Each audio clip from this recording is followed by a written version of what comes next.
tous et bienvenue sur la chaîne. Aujourd'hui, je vous propose une rencontre avec un artisan suisse passionné, Model Bantech.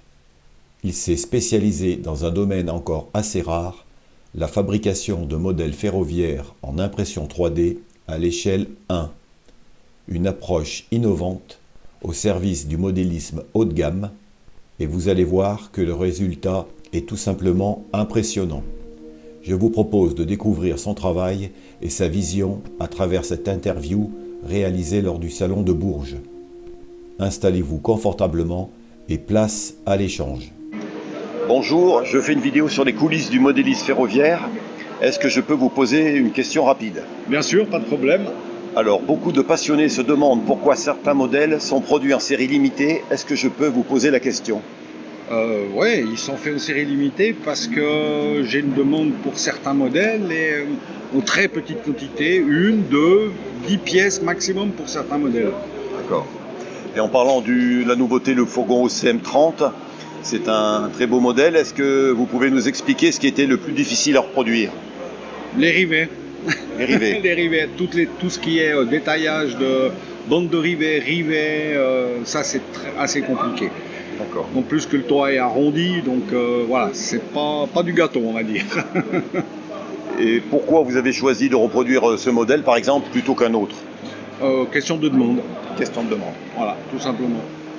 Combien de temps faut-il pour développer un modèle comme celui-ci? Faut compter environ, entre le premier coup de crayon sur l'ordinateur et le prototype, il faut compter environ 300-400 heures à peu près. 300-400 heures? Ouais. Et combien d'exemplaires seront produits?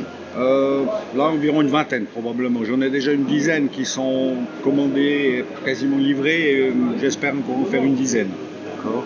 Et quel est le compromis le plus difficile entre réalisme et bon fonctionnement? Les proportions. Proportion. Proportions de façon à ce qu'on ait un modèle qui soit visuellement élégant, garder sa fonctionnalité, trouver le bon compromis entre la grosseur, petit, etc. Voilà, c'est un peu un Compromis des deux, quoi. Voilà, compromis d'un ensemble de points. Et pourquoi avoir choisi l'impression 3D plutôt que le laiton, par exemple? Question de coût. L'idée, c'est que ma gamme de produits, ce soit des produits d'un niveau qualitatif assez élevé, mais tout en ayant un prix relativement abordable. Parce que le laiton, certes, c'est magnifique, mais tout le monde ne peut pas se permettre de s'acheter du laiton. Donc j'estime que le train n'est pas réservé qu'à une élite, mais aussi à monsieur et madame tout le monde, le cas échéant. Donc j'essaye de pratiquer des prix, on va dire, dans un esprit comme Märklin. Et l'impression 3D change-t-elle votre métier? Ah bien sûr, bien sûr. À l'époque, moi je me suis mis il n'y a pas très longtemps, mais à l'époque tout ça n'était pas possible. Ça n'existait pas. Donc l'impression 3D ouvre des portes insoupçonnables pour le modélisme. Et quel est le principal risque quand on lance un nouveau modèle? L'échec. Non, pour moi c'est pas un souci parce que j'ai pas un problème quantitatif. Voilà. Étant donné que je fais tout moi-même, je n'ai quasiment aucun sous-traitant. En tout cas, déjà pour le prototype, tout vient de mes ateliers, donc j'ai pas de problème de dire voilà, je fais un modèle. Ok, je vais perdre 200 heures de dessin ou je ne sais quoi, mais j'ai pas de perte financière sur des investissements machines, des investissements de moules ou quoi que ce soit. Donc je peux me permettre de prendre des risques à sortir au pire un modèle. D'accord. Et quel modèle français mériterait d'être reproduit mais ne l'a jamais été en un? Oh, il y a un tas de choses, vraiment un tas de choses. Non, là je viens de faire les transcéréales, les fourgons OCM30, les fourgons M. J'ai fait quelques citernes françaises. C'est des adaptations sur des bases de wagons allemands en fait, mais voilà, c'est histoire d'être un peu représentatif. Après, si on veut aller un peu plus en détail, il y aurait probablement, là je suis en train de faire les Nord, il y aurait à refaire les OCM, les voitures OCM, à face lisse ou à face rivetée. Qu'est-ce que j'ai? Je vais mettre en route gentiment un TA60, transport d'auto. Ah oui.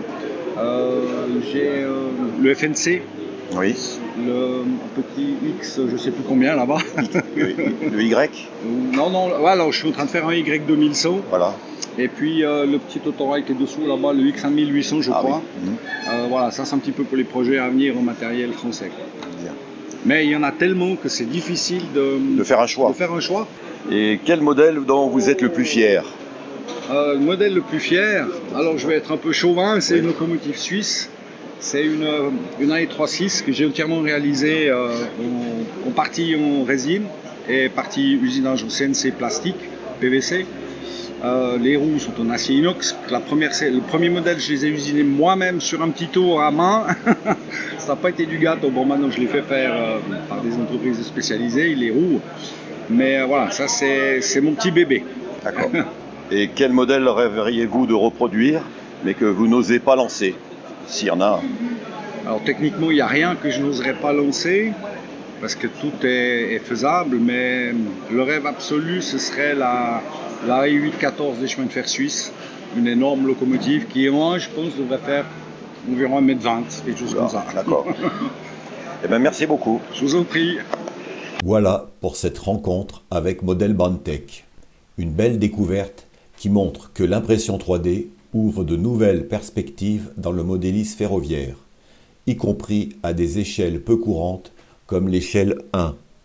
Si cette vidéo vous a plu, n'hésitez pas à liker, commenter et vous abonner pour ne pas manquer les prochaines interviews et découvertes. Et surtout, restez bien connectés puisque dans la prochaine vidéo, je vous proposerai une nouvelle rencontre avec un acteur bien connu du modélisme ferroviaire, Monsieur Piala de Train Modèle. À très bientôt sur la chaîne.